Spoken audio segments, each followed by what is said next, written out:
In this week's Parsha, parshat Lech Lecha, Abraham erupts onto the scene suddenly, and the entire narrative shifts. What had been a story, a universal story about all of humanity, suddenly becomes the story of a covenantal family ready to achieve a particular mission. The question is, why does parshat Lech Lecha begin with Vayomer Hashem al Abraham, Lech Lecha, without any indication as to who Abraham is and why he was chosen to fulfill this particular destiny? We don't find any adjectives to describe his righteous character. We find no adjectives, such as we did with Noach, to have a sense of why Abraham, above all others, was chosen for this narrative. One answer could be that not seeing those adjectives and not getting a sense of his resume before we are introduced to him lays bare the stark fact at the opening of the Parsha that Abraham was present to hear God's calling. And not only present, but he had the courage and the wherewithal to act on that calling. What is so obvious and yet so startling about Abraham is that he made himself vulnerable to hear an alternative possibility for his life. He was present enough to be able to hear God calling out to him. The text's silence, however, on Abraham's personality and resume is in stark contrast with the Midrash.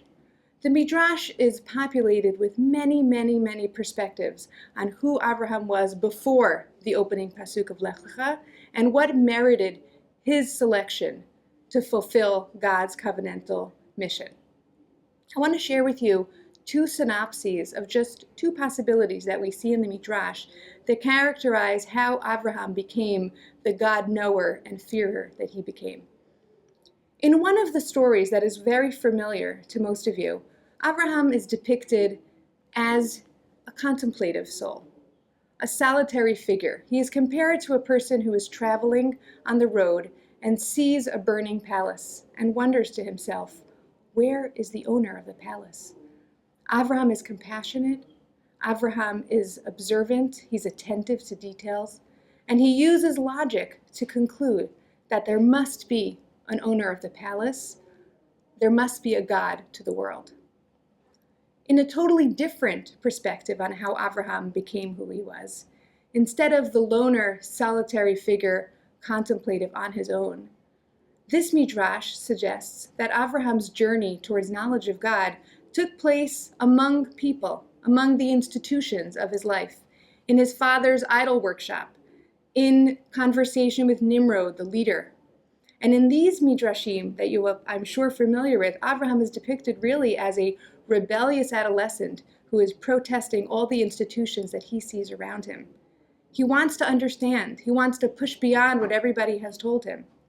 And he does so with clarity and force, such that by the end, even Nimrod seems to be convinced.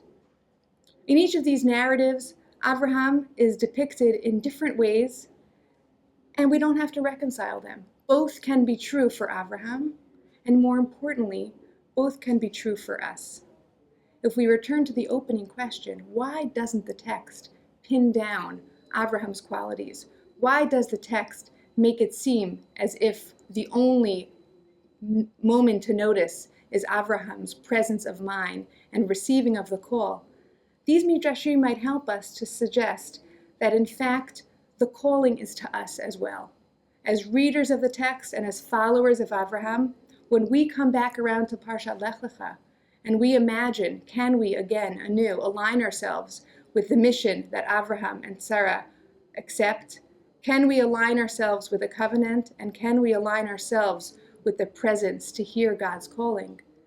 The many different possibilities of how Abraham got there accommodates greater space for us to find our own paths to accept the covenantal mission.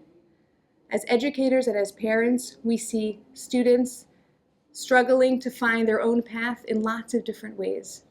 And our parasha embraces those paths and says, bring your own story, bring your own journey to come, to be present, to be made vulnerable, to consider the awesome task of joining in the mission of Abraham and Sarah. Shabbat Shalom.